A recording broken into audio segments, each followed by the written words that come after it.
Okay, good morning and welcome everyone.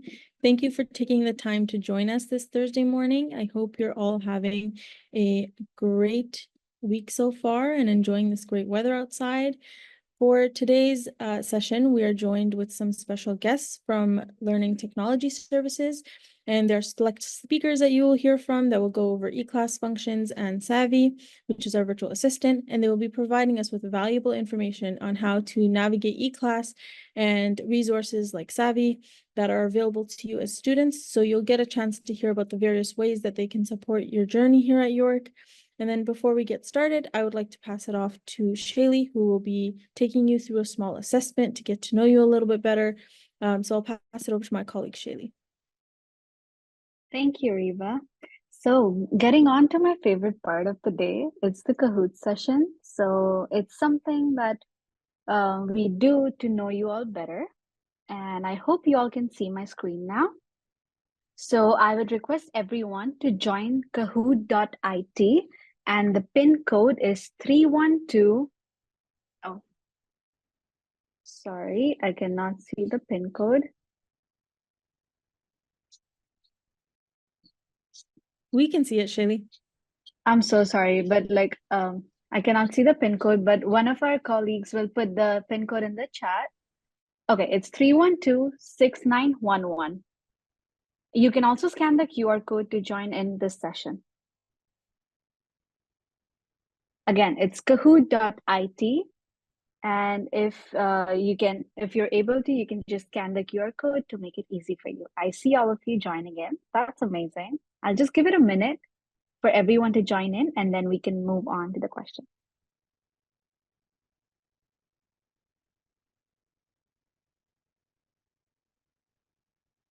Also, if you're unable to join for any reason, you can always put in your answers in the chat, and one of our lovely event staff will be responding to you there or reacting.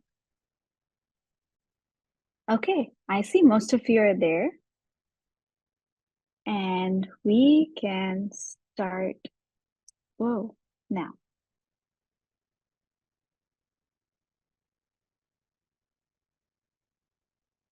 So the first question is going to be, where are you joining us from? Which country, city? And you all can just type in your answer.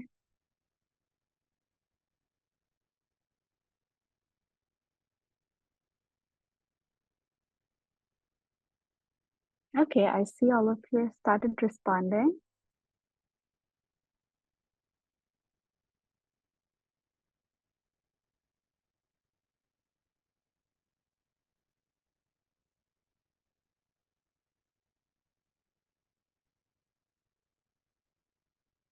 Okay, wow.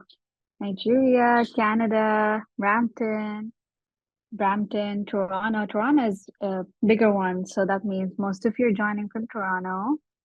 Edmonton, US. Okay, that's a good mix. I like to see that.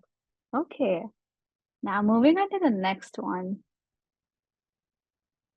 And the question is, what brings you to the today's session? Are you upcoming fall or winter student?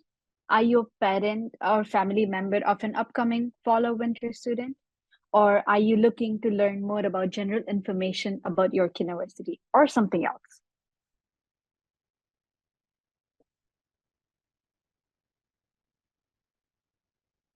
Okay, so it's 100%, and everyone that is joining today are fall and winter student joining this semester, like upcoming semester. That's good to know. And to the last question for now, which York campus will you be joining? Is it Kiel, Glendon, or Markham?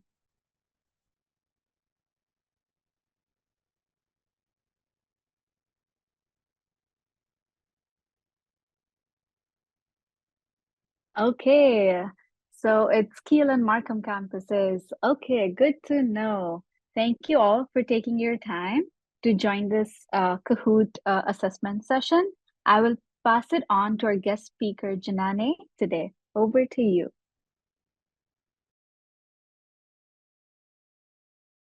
Sorry, Janane, you're muted. Thank you. Good morning, everyone. Welcome to eClass Introduction. My name is Janane, and I'm from IT Services at York University. And I'll go over the learning management system that we use at York. It's called eClass.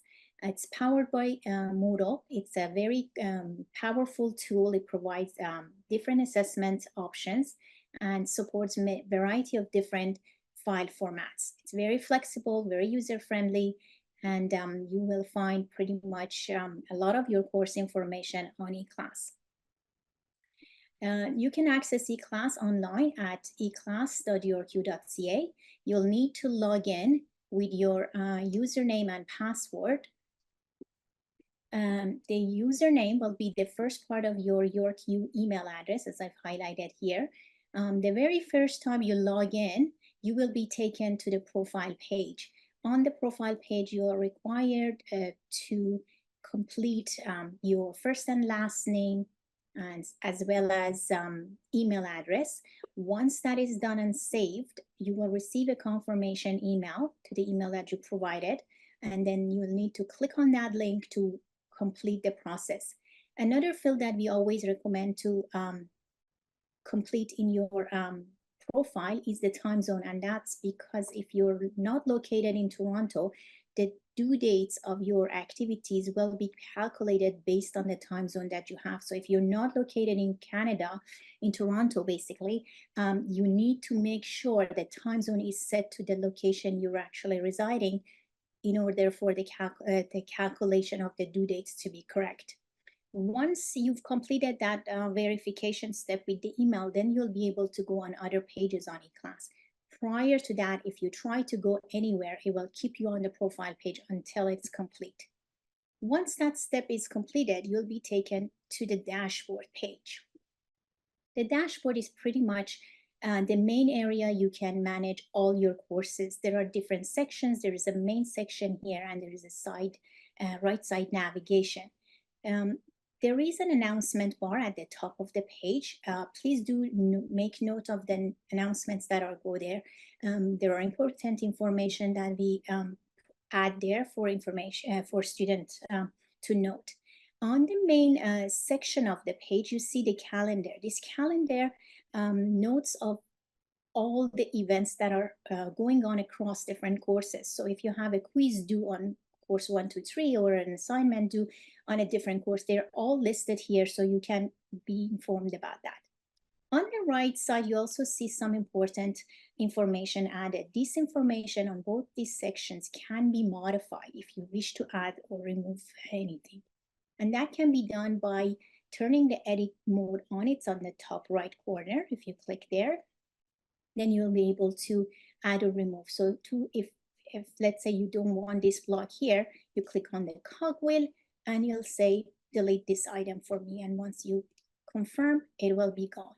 In the same way, you can also add a block. Let's say you want to be notified of the latest announcement, and that is added always to the bottom. You can always move it elsewhere. Let's say I want it above Spark, and it will be moved there. So once you're happy with your dashboard. Hi, Jen, sorry, I'm not sure if you're aware, but your screen isn't being shared. Oh my. Did you plan on sharing it right now? I did, sorry. Okay. Happens to the best of us. Okay, sorry about that. No worries. I wasn't sure if you wanted to share it now or later, but yeah. Okay, can you see the screen now? Can you? Yep. Okay, perfect. Okay, so let me just quickly show you where I refer to. This is the dashboard dashboard page. You can always access it from here. The announcement bar that I mentioned, and the calendar. The right side navigation, you can always collapse it if you require more space on the main area, or expand it if you wish. Now, this is the edit mode that I was referring to. You can turn it off or on, and the adding of the block is from here. So you can add a block from there. Once you click, it will be added. And the removing is within the cogwheel, so you can delete items from there. Now, when you're done with your dashboard, you can go to My Courses page. My Courses page includes a list of all your courses. Now, that depends on how you've set the filter. If you notice, I've set to show the start courses here. There are different options. You can see all your courses that are in the past or in progress, and then you'll see the list of courses based on that. Sometimes you see a little note at the bottom of the title that says hidden from students. That happens if the instructor has not made the course available yet. So if you know that, you may want to get in touch with your instructors to find out if they are planning to release a course or when the course will be ready for students to access. Once it's available, you can click on a course to browse to the course section. The course has 3 main areas. The left navigation, which is collapsed right now, you can click on the icon to expand it. And the right navigation on the right side. These 2 sections are not editable by students. These are something that the instructor will choose what needed for the course, and they populate it, and you will be able to see them. The main course area will contain all the activities and resources you'll need for your courses. And the left navigation will give you a quick and easy way of accessing different sections of the course. So let's say if you want to go to week 4, you can, instead of scrolling, you can click on that one to browse to that section. And the right side also includes the information that the instructor finds valuable for this course for you to know. Now, there are a variety of different activities that are used across different courses in eClass, and I'll cover a few of them that are more commonly used. One of them is a forum discussion. It's a threaded format discussion, and it's basically used when you need to share ideas. Sometimes you need to have a discussion with team members, or however the instructor decides to provide that assignment for you. When you click on that title, you get a link to add a discussion. This link will be added when the start time of the forum is available. So prior to that, you will not be able to see this button. You click on that add a discussion, provide the information here, subject line. And if you need to attach a file, you need to go to the advanced section of the forum, and it will allow you to drag and drop a file into this area. And once you're happy, you can click on post to forum, and it'll be submitted. There are some information available for you, and I will share with you at towards the end where you can access this. You're welcome to make a note of this if you wish. Another activity that I'd like to cover is an assignment. There are 2 different types of assignment on eClass. The first one is a regular one. It's used basically for you to submit your work, whether it's a file submission or you type the assignment, the material into the assignment. Now this one, when you click on the link, you will be presented with the assignment page. It includes when it starts, when is the due date, any information that your instructor has provided, and if you have submitted it or not. You will have an add submission when the open time has reached. Click on the add submission, drag and drop your file, and save the changes. That will submit your assignment for your professor to grade. And then here at the bottom, you see the comments. This is something if there is a note that you want to send to your instructor, it's only available to the instructor to see. Once the assignment is graded and the instructor has released the information, you'll see the feedback information down at the bottom. You'll see the grade. If there are any feedback that the instructor provided, you will see them all down here for this particular activity. There is another type of assignment, and that's Turnitin. That's to encourage students to create their best original work. So anything that's submitted through Turnitin is compared with existing material, whether it's online, or previously submitted assignments or published journals. This Turnitin assignment does not accept any image file or any document that has less than 20 words in it. So be mindful when you're submitting an assignment. If when you click on it, Turnitin assignment, you will see that, again, the Turnitin page. It will have any information or instruction that the instructor may have added on this page. It will give you the start date, the due date, and when you will receive your grade.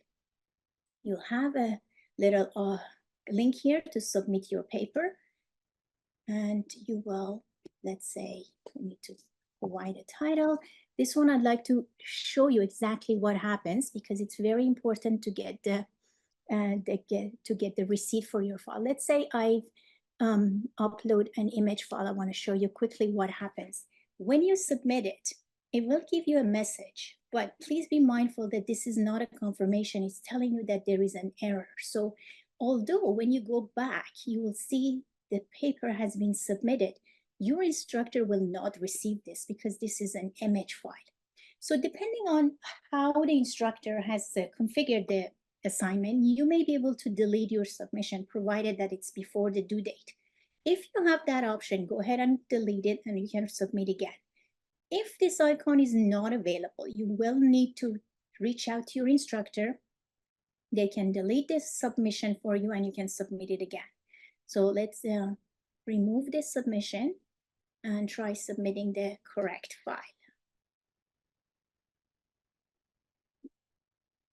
And let's say it's one. It will not also let you submit unless this check mark is confirmed that it's your work. Now, when the submission is successful, you will always receive a digital receipt. It's a very good idea to make a note, or even better, get a screen capture of this, just in case in a very, very situation, if there is an issue, this digital receipt will be very helpful. And once it's done, you will get the paper ID, when it was submitted, and depending again on how it is set by instructor, you may be able to receive your similarity report on that. That tells you how much of your content is similar to existing work.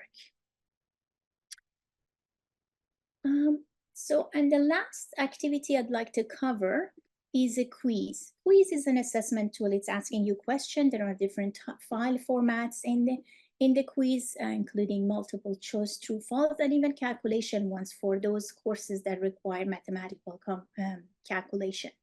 There are two different types of navigation in a quiz, and that's very important to be aware of when you are taking a quiz. There is free navigation that allows you to go back and forth between different questions. And when you click on the quiz and you start an attempt, it will have the time. It's a timed activity, so be mindful of the time that you have remaining. On the quiz, you also see the navigation that allows you how far you are on the quiz. You can collapse this if you wish, and you can go on and answer different questions. When you move on, because this is a free navigation, it always allows you to go back. You can also flag the question. Let's say you're not sure about the answer and you'd like to review it. You can flag it and go back to that question. When you're ready to submit the quiz, it gives you an overview of what questions you have answered or what you have flagged. So you can go back and review, and once you're ready to submit, you'll need to click on submit all, and your quiz will be submitted. The other navigation on the sequential one, on the other hand, it does not let you go back between different questions. So when you are on the quiz page, if you remember on this one, let me go back in here. You had this previous button that was allowing you to go back. When the quiz is a sequential quiz, you will not be able to go back. So this button will not be available. So you can only go forward. So it's you need to make sure to answer the question before moving on to the next one. So in your course, those are the activities that I wanted to cover. Those are the ones that are mainly used across different different courses. There are other ones that are used less common, but there are that your instructor may choose to use throughout the course. Now, one of the other items that are listed in the side menu, most instructors put that is a mini calendar. This mini calendar allows you to quickly see when the due dates of your activities and assignments are within this course. You can hover over to see what's upcoming activities, or you can go to the full calendar. If the instructor has not put the mini calendar, you can always go back to the dashboard and see the calendar from there.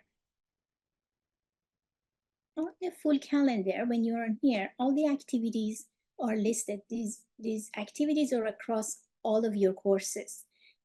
They are color coded. You can also add additional events if you are willing, if you wish to track different activities. And you can also subscribe to calendar. It's very important to subscribe to different activities. The subscription is done through the preferences, and you can access preferences through the user menu. User menu is at the top right corner. You will see your picture if you've chosen to upload one, or your initial. So if you click there, you get the user menu, and preferences is towards the bottom. Click on the preferences. This page allows you to customize different areas of the eClass system for your own view. Now, the one I'd like to highlight is the notification preferences. If you go there, you get a list of all the activities within eClass and how you'd like to be informed. There are 3 different options. The email one is obviously send you an email.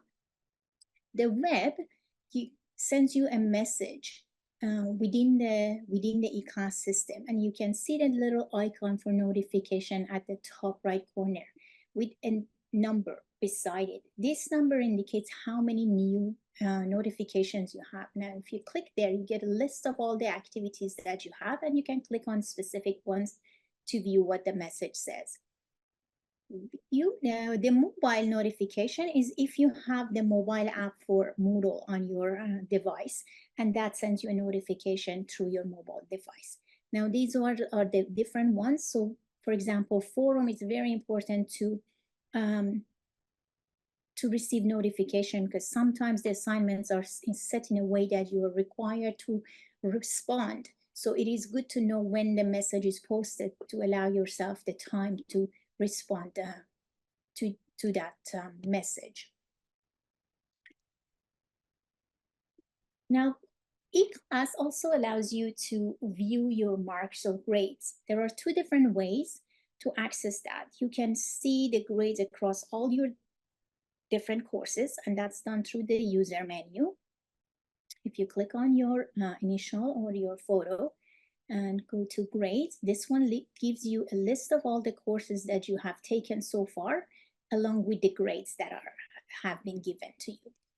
And if you want to view the grades for the specific course, you click on the course. And on the course ribbon, you see grades. If you click on there, it lists all the activities within the particular course you're in, along with the grades. You will only see the grades if the instructor has released it. So you may see there is a dash, and that means the instructor has not released it, or the submission has not been completed yet. Once they release the grades, you will be able to see them in here. There are also additional resources that are available to you guys at all times. You can access the student guide. I had it open here. So the student guide has all the information that will help you succeed in your courses as a new student. It is available on our knowledge base, and I'll show you in a moment how you can access the knowledge base. If you, on your eClass course, access the user menu again and go to Help Center, that will take you to the knowledge base. Now, the knowledge base, as you see, student guide is right there. It allows you to search for a variety of different information. There's a search bar here. We have a lot of detailed information in there. All the links that I've used so far are available within the knowledge base, so you will be able to search them and access them. There is another area that you can receive support, and that's the UIT technical support. It will, on their website, this website will tell you how, where, and when you can receive support. If you click on any of these, they also provide a live chat assistant. So you will be able to ask if you're in an urgent need. And the last area I'd like to confirm is the status area that shows you whether or not the systems are working. So let's say you are coming to submit an assignment and suddenly you are not able to access eClass. If you check this website, it will tell you the status of different applications, including eClass. So if you see something, a message here, or if it's orange or red, that tells you there are some issues that we are working on. And it's not a specific issue related to you. If it's operational and you're having difficulty, that's the time you need to reach out to your instructor to avoid any penalties for your activities. Now let's quickly go over what we covered, and then I can answer any questions you have. So eClass, you can access it using your passport, your username and password. You will need to complete your profile, which means your email address, time zone, first and last name needs to be there, and you need to have verified that link that is sent to your email address for you to be able to browse to different pages. You can access the content from your My Courses pages, so there will be a list of all your courses. And once you go to a course, you will see the content on the page. You can take advantage of the information available on the right navigation. It's very important to subscribe to different activities. And again, you can access the subscription through preferences page on the user menu. And the fact that you can check grades for the course on the course banner or for all your courses from the user menu. Now, if there are any questions, I will be more than happy to take them. Great, Janine. Thank you so much for the presentation. Okay, so I have a few questions that were privated messaged to me. So someone said, what are the key features of eClass that will help with course organization and management? The courses are basically designed by the instructor. So this is an area that you can see all your material in one place. So as you see, like there is a course announcement. This is a forum if the instructor needs to let you know about specific information, they can send it. The announcement particularly sends you an email as well as the notification that you receive on the system. So it is a system that allows you to manage different courses in a very easy way. As I said, on your dashboard, you can have the calendar. So if you are able to track all your activities in here, it helps you manage what needs to be done and to manage your time accordingly in order to make sure all your deadlines are met. And it also provides a lot of different resources for you.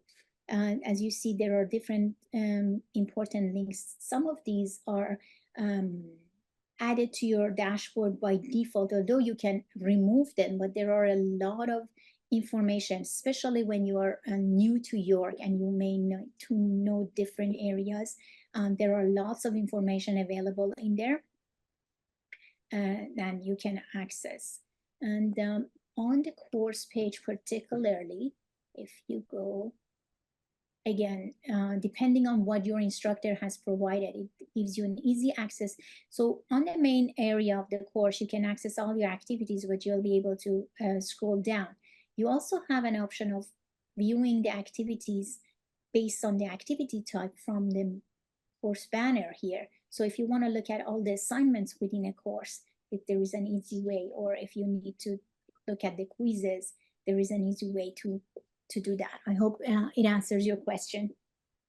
Yeah, absolutely. Thank you for clarifying this. I also had some issues keeping my courses organized at first, so it's great to know that these features are available. So we have more questions. Someone asks, is there an account confirmation email? I'm not sure what they mean by that. Okay, so the first time, as I mentioned, the first time you log in to eClass, you're taken to your profile page.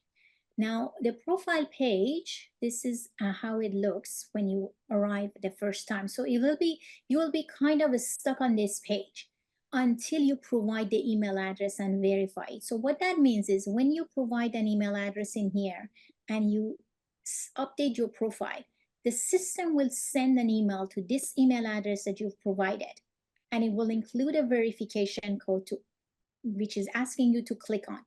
You need to click on that verification link in order for the account to be activated. So once you click on that link, then you will be, the next time when you access eClass, then you'll be taken to the dashboard and you will be able to go anywhere else.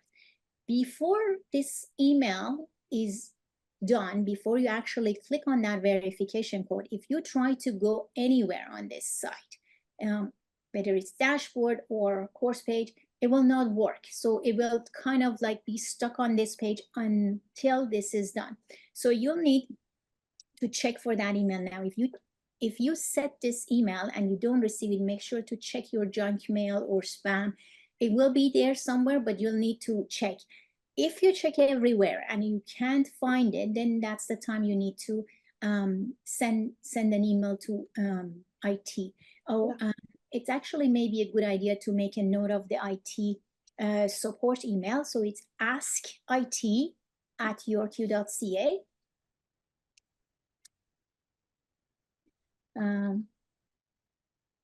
So once you send an email to that one, there will be a ticket created. When you're submitting support requests to IT, make sure to put all your information in there. That includes your username, which is the first part of your email address, your first and last name. If it's about a particular course, put the course information. That would include the course title, or you can even put the link to the course. So if you can either put the course title, or you can browse to a course and copy the link from here. That also gives us a specific information about the course and explain what it is that you're experiencing. You can't access your courses because you're stuck on profile or whatever that issue may be. The more detail you provide in that ticket, the faster response you will receive. So that is basically the primary step before you can access any of the eClass pages. Hopefully that answers your question. Yeah, great. And someone has asked, will there be professors that will choose not to use eClass? There are some professors that are not using, but not many. And if they choose not to use eClass, they probably use a different way of communicating with students about their course material. Yeah, great. I know my professor didn't want to use eClass, so they contact us through email. Yeah, so on to the next question. Is it possible to sync the class calendar with the Google Calendar? Unfortunately, it's not a sync. You can import the content. However, any updates will not be able to sync with an external application. Yeah, absolutely. And on to the next question. Someone has asked, I've logged into eClass and it never asked me to verify my email. Do I need to worry about it? I'm still able to access the dashboard and my course and the calendar. So it's already, then your email address is populated. So the only thing you need to make sure is to go to your profile page. You can access it through the user menu. Go to profile and edit your profile. Make sure the time zone is there. That's one of the most important thing that you need to set on your profile. Also ensure that the email address is the correct one. If you prefer to use a different one, that's fine, you can change it, but you will, every time you change an email address, you'll need to click on that verification email that is sent, otherwise it will not be saved.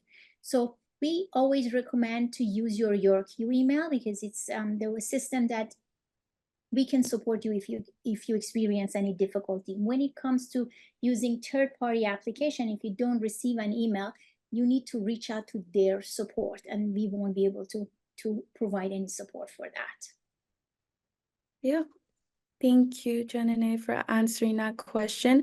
Someone has also asked, are there any tools within eClass for peer-to-peer communication and collaboration on group projects? There are usually instructors provide forums for that, but if it's not there, there is you can always chat with different with your peers at the in a course. So if you click on participants, you see a list of all the students, and if you're grouped for, and let's say you have a project that you need to work in a group of 3 or 4 people, you see who's in your group, and you can communicate them through chat. In here you can type the name of the person you wish to chat with, and it will find that person for you, and you will be able to communicate through that. Yeah, perfect. Great to hear. I had mixed experiences with group projects, so knowing about these tools is really reassuring. And on to the next question. What options are available for submitting assignments and receiving feedback through eClass?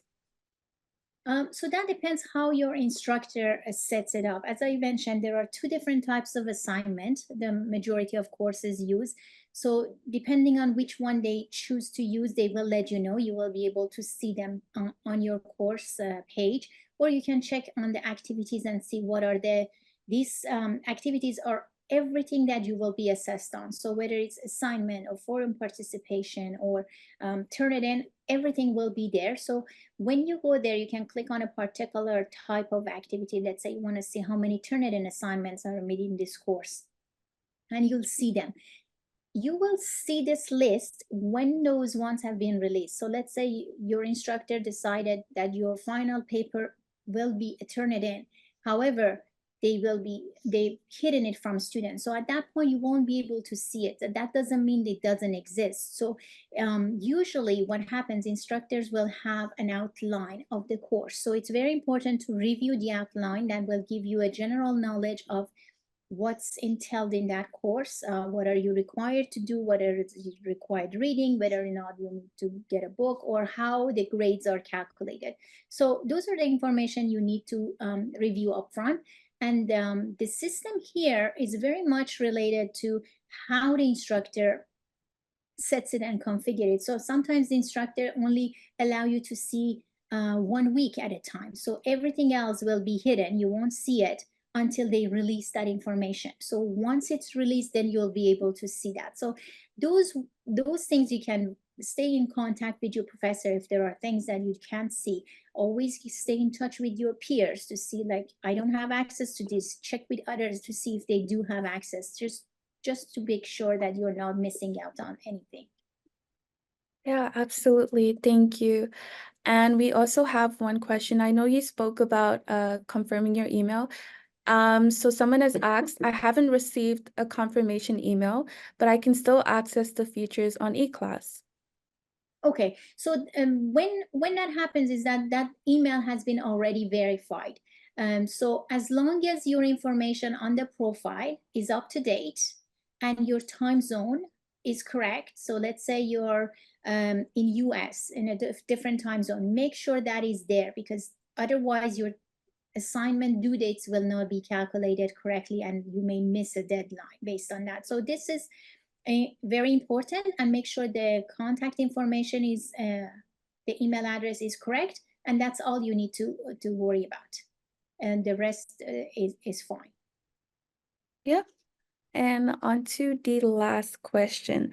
Are there any resources or tutorials available to help me get the most out of eClass? Yeah, the knowledge base gives you a lot of information. So if you go to user menu and go to help center, I think I have it open here. So there is a student guide to eClass. It gives you a lot of information about different tools. So if you want to access your course, browser settings that you need, assignments, quizzes. It has all sort of different information. I mentioned in my presentation, I had a link for best practices. So it's very important to review this information. For example, best practices for a quiz gives you a lot of information. Check this before getting started with your quiz. Review them. It will tell you what to do, and if you experience a difficulty, how to get support in those areas. Yeah. Thank you so much, Denene, for being helpful and answering all these questions. I will now pass it on to my colleague, Ariba, to introduce the next session. Thank you.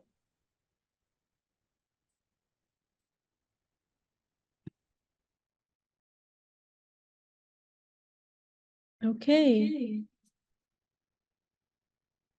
So next we have Nick from Savvy. So they will be presenting on Savvy. So I'll pass it over to Nick. Go ahead. Thank you, Ariba, and thanks for this opportunity to talk to everyone today about Savvy. I'm just gonna share my screen. Bear with me just 1 second. There we go. Okay, so hello, everyone. My name is Nick Valentino. I am the Program Manager for Student Success Initiatives in the Division of Students, and that's just a really long-winded way of saying that my job is to oversee Savvy, which is York's student virtual assistant. And so I just wanted to say thank you again for the opportunity to talk to all of you about Savvy, because I think it's going to be a really helpful tool for students through their 4 years or however long at York. So today I just want to quickly talk about who Savvy is, how Savvy works, and the best way to get information out of Savvy in terms of asking questions. And hopefully there'll be lots of time for questions. I expect there'll be lots of time for questions afterwards. But I just wanted to get through these topics because I think this is going to be very helpful in terms of getting the most out of this tool. And I'm really excited to have been sort of paired in this session with eClass, because interestingly enough, eClass is the sort of #1 topic for questions in Savvy. And I think that has a lot to do with the fact that Savvy itself lives in eClass as well as other places. But anyway, we'll keep going. So let's take a moment to meet Savvy. So Savvy is an AI virtual assistant, and that means that it's not just a chatbot. It's actually a tool that uses AI to interpret student questions so that you can get the information you need, even if you don't necessarily know the lingo for like that York uses for that information. It's smart enough to be able to take your question and interpret it and point you in the right direction. Sorry. There's a few things that make Savvy different as well.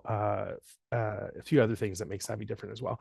So first and foremost, it's intended to provide answers to questions from all undergraduate students, whether they're domestic or international, no matter what faculty they're in, and it's bilingual. It's available in both English and French.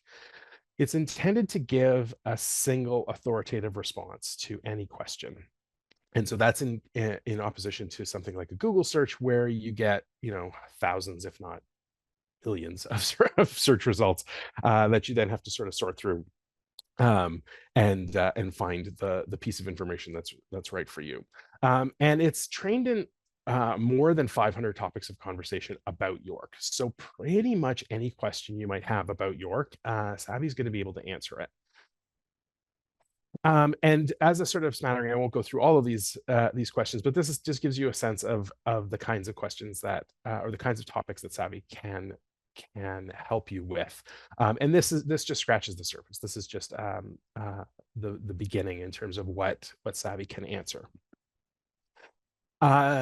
So Savvy's role in sort of the York ecosystem is meant to help students perform tasks related to their academic journey. Now, when we say academic journey, we're not just talking about your studies. Whether you're in class or studying for an exam or doing your assignments, or if you're like worrying about your finances, or you're seeking career advice, or you need advising help or counseling help, all of that is part of the academic journey, and all of that is part of what SAVY is meant to help you with. That said, it provides general information. Similar to what you might find on the website, maybe in a little bit more depth. But the idea being that it's meant to understand what it is you're looking for, so that if you're not having to wade through a bunch of information and trying to pick out the pieces that are specifically relevant to you. But as a result, it's not really meant to replace person-to-person advising. So at some point, you're probably still going to want to talk to an academic advisor or a financial advisor just to get to understand how the information that you get from SAVY relates to your specific case. Now, we're very proud of the fact that SAVY has won several awards. In 2021, we won a couple of innovation awards. And we won, or we were finalists for a couple of other awards in 2022, and we actually just got another award. York got another award earlier this year that I'll explain how that's relevant in just a moment. But more important than this sort of external praise that SAVY has gotten has been the praise that we've gotten from students who've used SAVY. And so to start with, there's Sabina, who said that she was really impressed with the ease of access to the information, which would have otherwise taken longer to find through the website. And then there's Melissa, who said, SAVY helped direct me to where I needed to go. I would definitely recommend this tool. So we get a lot of positive feedback about SAVY in terms of its ability to sort of help students find their way, whether literally or figuratively, at York. But I did want to talk about very briefly the fact that SAVY is in a bit of a place of transition right now. So right now, SAVY, like I said earlier, is built on this IBM Watson platform, and it does answer more than 1,500. I know I said 500 topics, but there's like 1,500 different kinds of questions that SAVY can answer. I'll explain a little bit more about how it works in a moment, but basically what it does is it finds the most correct answer in its knowledge base based on the question that you've asked. That's how it uses the AI to sort of connect your question to an existing piece of information in its knowledge base. But it can't remember information from one question to the next. So as a result, we have extensive use of buttons, and I'll explain this a little bit more in a moment. Buttons to sort of prompt follow-up questions as a way so that if you get information from SAVY and there's perhaps another sort of jumping off point to something else, we want to make sure that jumping off point is available to you. But where we're going, I mean, as anyone who's used ChatGPT in the last year and a half knows, AI has changed dramatically in that time frame, and as such, we're moving SAVY in that direction as well. So the next iteration of SAVY will actually use the same technology as ChatGPT as its sort of brain.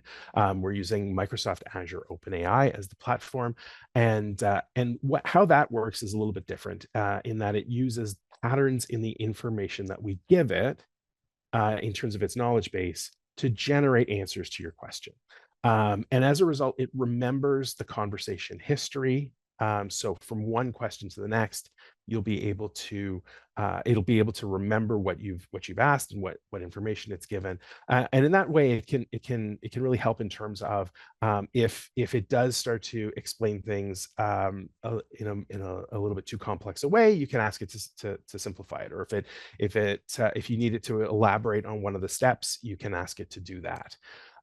It also, we wanted to make sure that we still gave it the ability to provide those sort of prompts, those button prompts, in order to give you that jumping off point, in case there's additional information based on the answer that you've gotten. And this version will be available as early as late August, and it will be available as an option in the existing version of Savvy. And then it will be rolled out widely later on in the fall. So yeah, so there is this change. Going forward, I'm going to talk mostly about the way Savvy is right now, but where relevant, I'll sort of just point out where things might be a little bit different going forward. From visually, it won't be very different. It's just going to be a very different way for the system to understand your question and answer your questions. Okay. So in terms of how Savvy works, basically, and this is relevant to both versions of Savvy. Once you access Savvy, and I'll explain how you do that in a minute, you're going to ask it a question, and it's going to filter that question through its natural language processing, and it uses the natural language processing to sort of break down the question, understand what the most important elements of the question are, and then it finds the relevant information in its knowledge base that best fits that question. And then as a result, it then provides you with the answer. And then you basically start the cycle all over again. And this won't be fundamentally different in the new version as well. It's a different way of that it's going to go through that process, but it's ultimately basically just going to do the same thing. You ask the question, it uses its knowledge base as the foundation from which it answers the question. And so when you're working in Savvy, and I'm just going to let this video run through, and it's just a sample question, but essentially when you first log into Savvy, you're going to see this sort of greeting message, and these are the buttons that I was talking about in terms of prompting the sort of next steps in the conversation. Now this is a screen capture of Savvy from back in February, which is why it has the Black History Month prompt here, but these prompts change on a highly regular basis, usually monthly, if not more frequently, and they're all geared around these initial ones from when you first log in are all geared around things that might be relevant right in the moment for you, or things that are happening on campus, that sort of thing, and like I said, they change very frequently. Now at the very bottom, sorry, every time I mouse over it, it sort of disappears. But at the very bottom, you have the prompt box, which is where you ask the question. So in this case, the student is asking about changing their program, and so this is I specifically chose this example because we have it shows how Savvy will sometimes prompt you for more information in order to get at what it is that you need. So in this particular case, it wants to know whether the student is interested in another program, or if they're having issues with their current program, or if they need advising help, or if maybe they're looking to add a certificate to their degree. And so once it gets this information, now usually, let me take a step back here. Usually, when there's a question, Savvy can just provide the answer. Then there's circumstances where it might need to ask this sort of follow-up question and get a little bit more information. In this particular case, with changing programs, it's even more complex. And so the next step is it's gonna ask for even more information. And in this case, it's whether you want to learn more about the available programs, if your interests have changed, and so you need to perhaps get advice as to the direction you should go, or if it's relevant to your career aspirations, maybe you needed some help from a career advisor to move forward. And then the other option is that you just want to change, and you just need to know how to go about doing that. Once you've then selected this, or you've answered this prompt, then it's going to give you the information. And so in this case, it's going to point you to some career help in order to move forward. So that's like how you would work to interact with Savvy once you're in it. Now, how do you get into it in the first place? Well, there's a number of different ways. So if you've been on York's various websites, you may have seen this Ask Savvy button here down in the lower right corner. That's one way to get into Savvy. The most frequent way students use to get into Savvy is actually through eClass. And so that's there's an Ask Savvy button under the question mark icon in the lower right that you can click on to open up Savvy. Then there's QR codes that are on posters, and there's LCD screens around campus. You might see a QR code there that you can use to access Savvy. And then there's also a direct URL. So if you go to this direct URL, you could even add this to your favorites on your phone, and then you'd be able to access it no matter where you are and what you're doing. So those are the various ways that you can access Savvy. And in some cases, you may have already used Savvy because it is available in UStart as well. So a lot of students get their first taste of Savvy through UStart. Okay, so in terms of how you interact with Savvy and how you should phrase your questions. I'm gonna, again, like I said, I'm gonna focus on how you do it with the existing version, and then I'll talk a little bit about how that changes in a moment with the version that's coming. So first and foremost, let's just I'm just going to show you a quick video, very quick. It's about a minute long, that just sort of talks about how to best interact with Savvy. Oh, press play. There we go.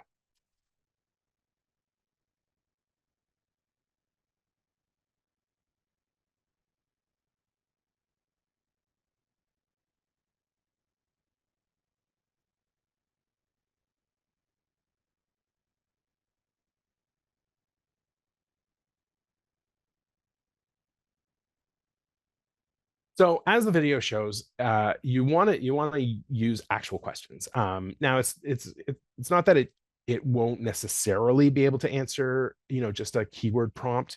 It's just more likely to be able to point you in exactly the right direction you want by providing it with full questions. So there's some example questions here on the screen that would definitely get you where you need to go if that's your issue.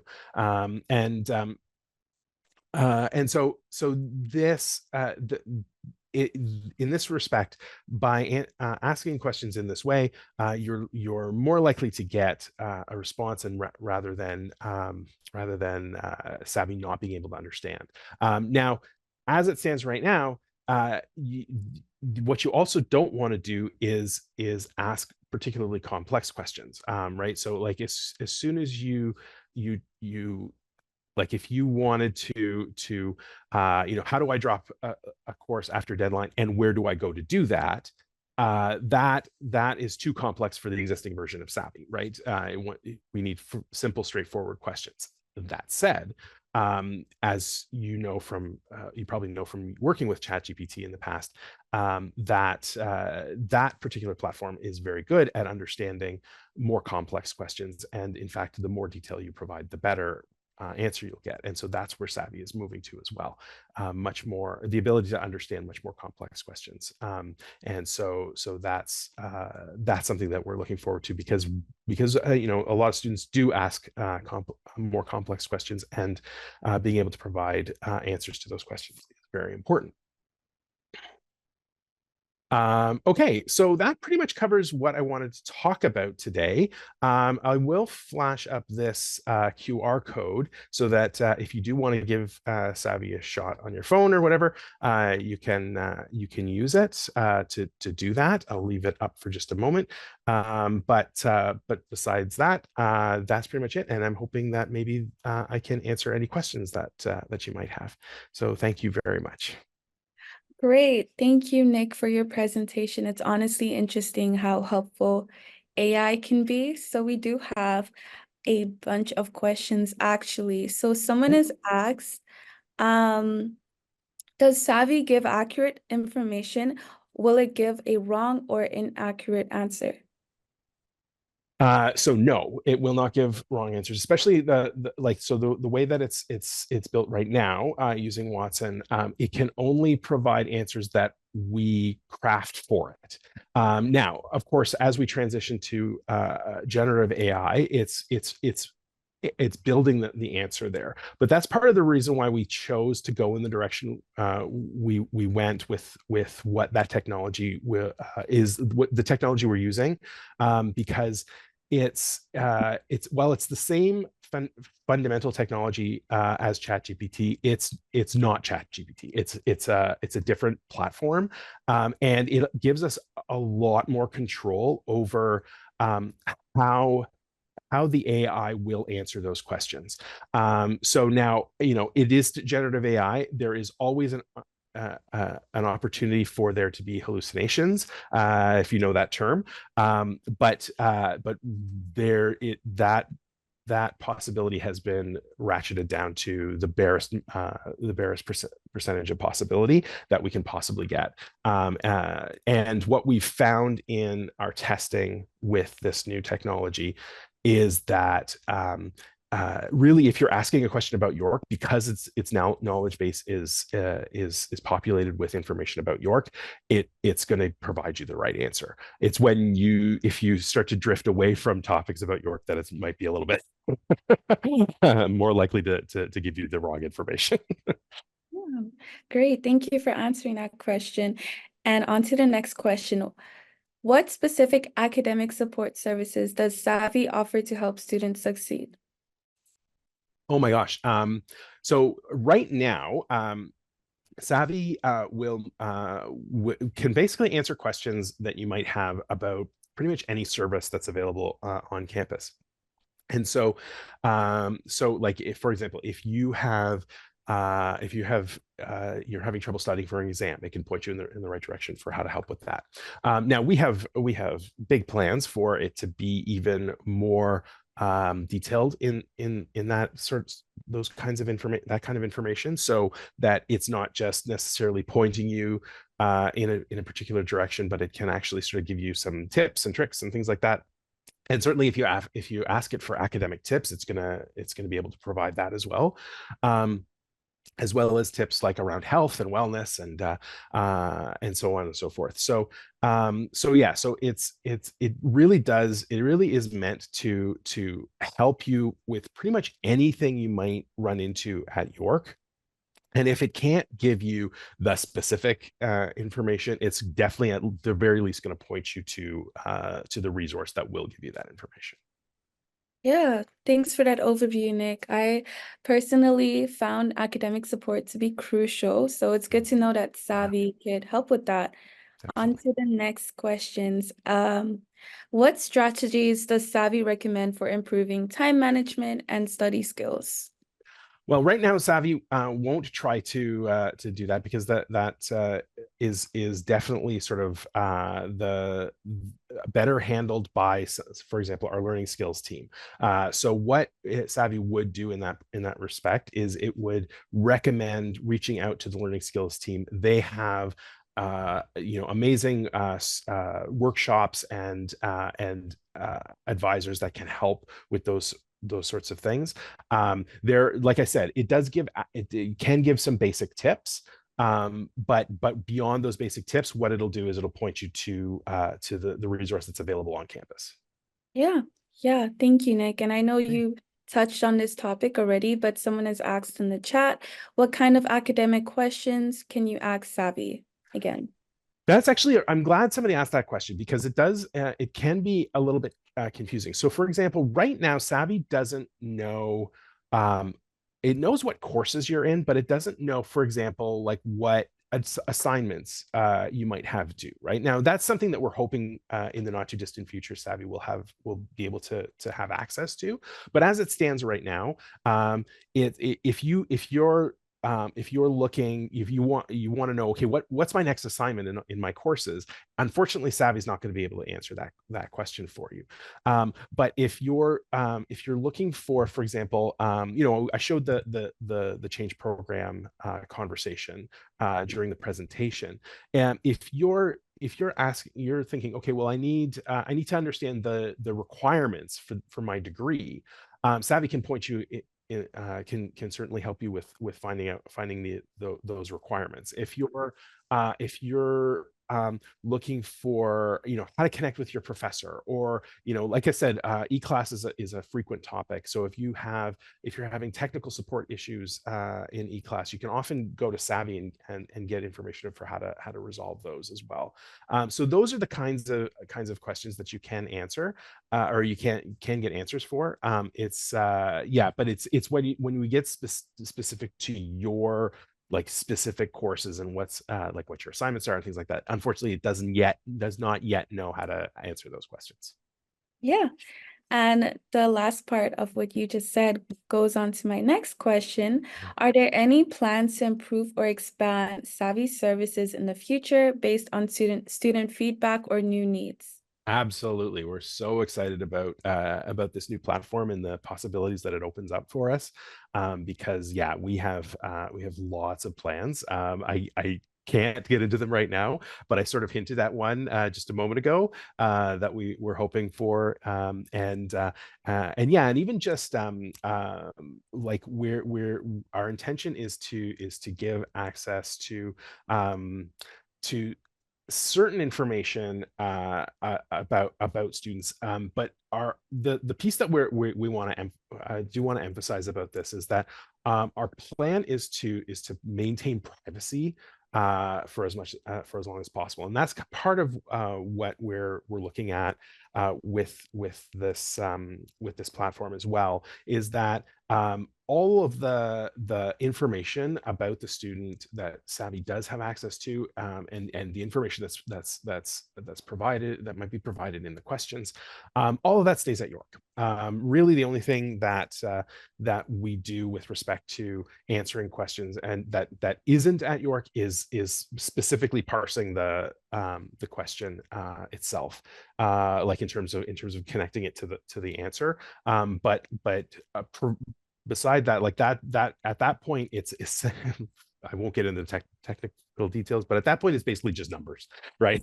It's not even it's basically just using math at that point. Otherwise it's all done at York, so that it maintains your privacy, and in fact, we don't even know your identity. We just know little pieces of information about you. Ooh, that's exciting to hear. I think any enhancements would make a big difference for students like myself who rely on these resources, or a fast way to get to resources as well. So someone has just asked, have there been instances of students asking not York related questions to Savvy? Did that affect the AI's programming in any way? No, so again, the IBM Watson technology that Savvy has been using for the last 4 years, it's a different kind of AI. So usually the folks refer to the AI that powers ChatGPT as generative AI. The term that's kind of retroactively been applied to AI like IBM Watson is called retrieval-based AI. So in that sort of AI, if somebody asks a question that the AI can't answer, it just says, I don't understand. So there's no way of affecting the AI itself. Now moving forward, going with generative AI, that I know that there have been instances that have been talked about with that where people have been able to do that with generative AI. Again, this is one of the reasons we're moving forward with the platform that we are, because it makes that not possible. Now, it doesn't stop you from asking questions that aren't about York. It's just as much as possible, like if it's really not about York, then it's not going to be able to answer that question at all. If it's tangentially about York, but it's not part of the system's knowledge base, it may try to answer the question, but at that point it's more likely to provide an answer that may or may not be correct. But if you're asking about something to do with York or Glendon or the campuses or Markham or anything to do with the campuses or the faculties or the various services that are available, those questions will definitely be answered properly. Yeah, absolutely. Great question. And on to the next question. Someone has asked, does spelling and grammar affect Savy's response? Generally, no. I mean, there's always the possibility of confusing it to some degree, like if you really misspell something.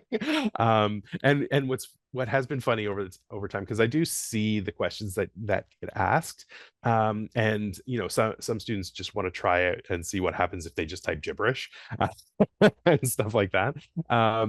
But yeah, if you misspell something with a common misspelling, then it's gonna understand, and that's part of one of the many facets of the sort of natural language processing that powers Savvy.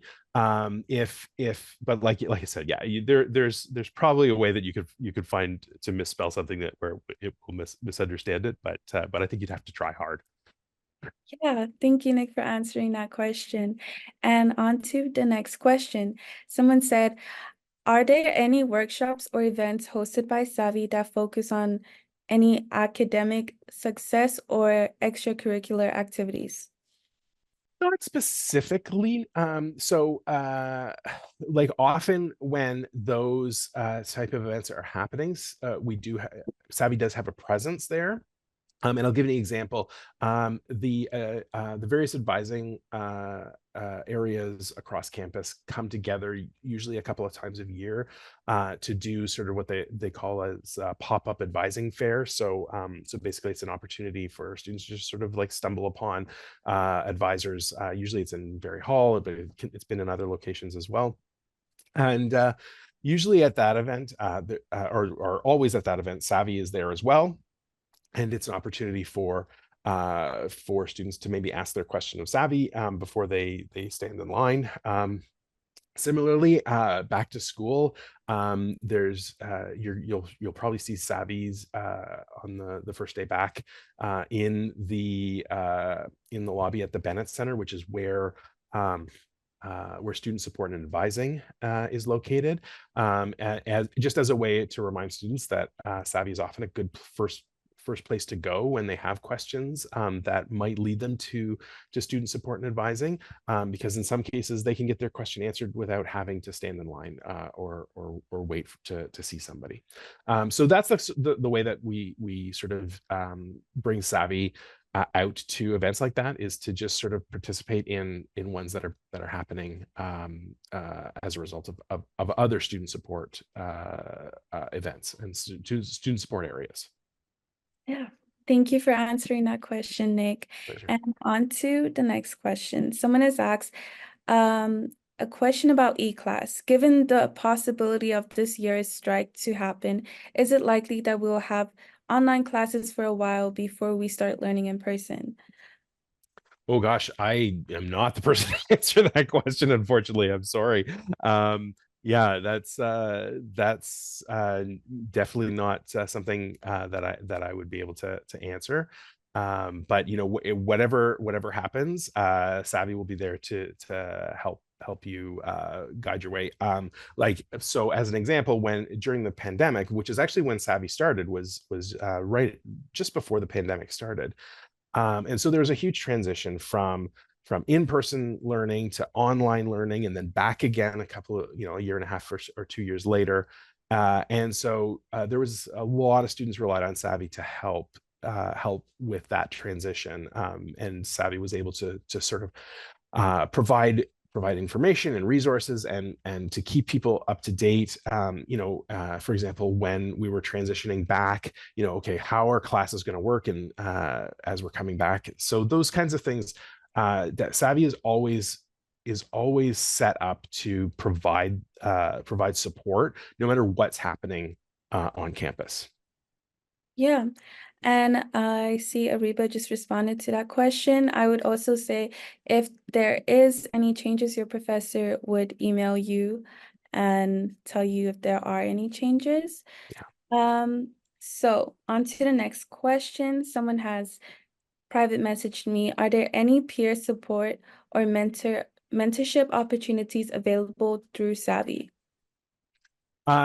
So specifically through Savvy, what we would do is, if you are looking for that, we can point you to the various places that you would do that. Now, in the future, that will be very specific, right? So, often peer mentoring happens in a number of different areas. And so, for example, a lot of faculties have peer mentoring services, but there's also peer mentoring that's available through more central services as well. And so as Savvy has access to more information about students, we'll be able to point you in more specific directions. So right now it's gonna be a more generalized response and just give you all the different possibilities that you have. And there again, like that's kind of where especially as once we've transitioned to generative AI, we're asking the more complex question, providing more information to Savvy. It will be able to provide a more specific response. So like if you in the process of asking your question, you say, well, I'm an LANPS student and I'm looking for peer mentoring, it's going to give you a more specific response than if you just say, I'm looking for peer mentoring. So that's what I would recommend students do. And then at some point, what you'll see is that, oh, it already knows that you're an LANPS student and is answering that question with that information, even if you didn't necessarily volunteer it. Wow, that's good to know. I Yeah. found peer support to be very helpful. So I'm glad that Savvy offers these opportunities and it can lead you to the right person. So someone has asked me, is Savvy able to give information on people or staff at York? No, for reasons that you might expect. So the closest it can come is that it will help you to find professors and TAs using York Atlas, which is our online directory of staff. And you'd also be able to find service area staff as well through that. But like when I joined, I saw that there were tools in eClass for connecting with classmates. Savvy for reasons as you might expect, as I said, does not have access to that information, just for privacy purposes. But definitely for connecting with staff, it'll definitely help you with that. Great, that's perfect. And on to the next question. How does Savvy track and measure the progress of students who utilize its services? So right now, what we do in terms of that is we get a log of the questions that have been asked, and so we use that to improve Savvy. And so what I mean by that is, if there's a question that Savvy can't answer, then what we do is we say, okay, well, now, is there an existing response? And it's just that Savvy didn't understand that question fits that response. If so, then we train Savvy on that question. But if it's a topic that we haven't covered yet, then we'll go in and we'll create a new response. Now, and so that's how we handle it now. So and because we don't know who the student is in Savvy, we aren't able to sort of track a student's progress, because we always wanted to make sure that students understood that um, their privacy is protected in that respect. So that way you can be comfortable asking Savvy pretty much any question, because it's never going to be sort of attributed to you. And so in that respect, we don't necessarily track a student's progress, but we do use that information to make Savvy better. Wow, great. That's actually really cool that you're able to ask a question and then the team from the other side is able to see if they should upgrade the system or not. That's like a really great thing. And let me see if there are any questions. Okay, I feel like everything has been answered so far. Thank you, Nick, for answering all these questions. We really appreciate you taking the time to explain Savvy. It was really interesting and exciting to hear. And yeah, I'll pass it on to my colleague, Shaylee. Once again, thank you so much to Janane and Nick, both of you, to take the time and come for this event and answering through all the questions so patiently. Now we are just moving on to the last part of this session, which is again a Kahoot session. I'm gonna just share my screen. It's just mainly to see what we can improve on for our next sessions. And it's really helpful for us to like upgrade. Can all of you see my screen? And for those of you who were not able to join the Kahoot in the beginning, you could just go to kahoot.it and put the event name pin game as 3126911. Again, 3126911. And the question is, it's just popping up. How helpful was today's session? From 1 to 5, 5 being very satisfied, how helpful was it?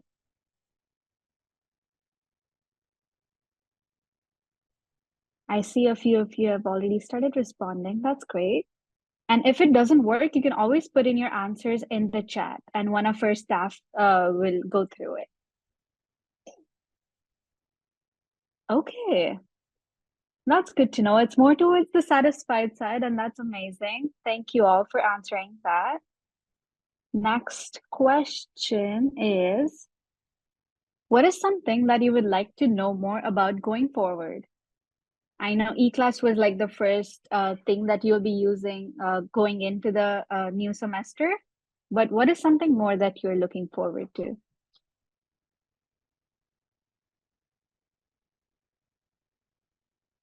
Again, if it doesn't work for you, you can always write your answers in the chat and one of our staff will respond to it.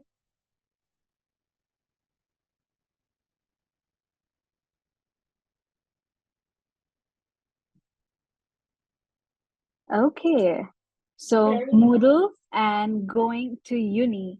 Okay. So our team does host like different workshops and York 101 sessions. It's like it prepares you for like your first day. And Moodle is just eClass. It's the old name of eClass, and it's like the mobile app. Correct me if I'm wrong, but that's the app that you use on mobile to access your eClass. Going on to the next question.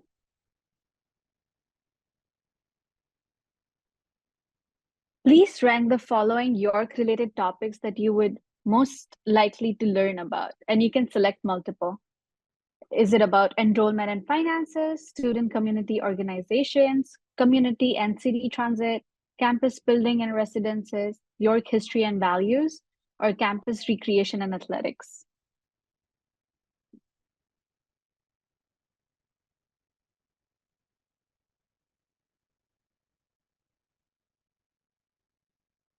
Yeah, 4 more seconds to answer.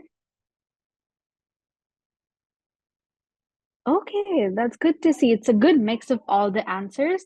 And as I mentioned, we do have sessions like York 101 that you could attend.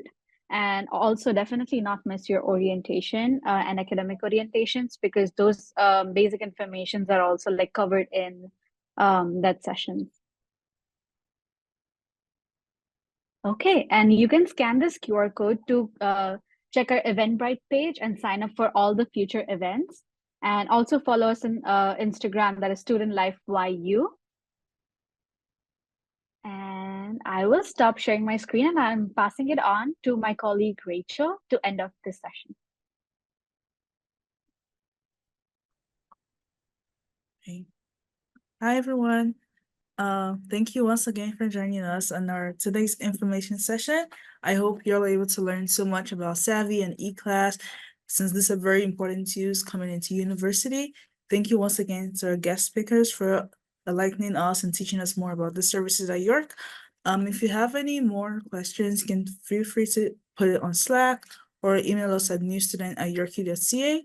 And that is it. Thank you everyone for coming.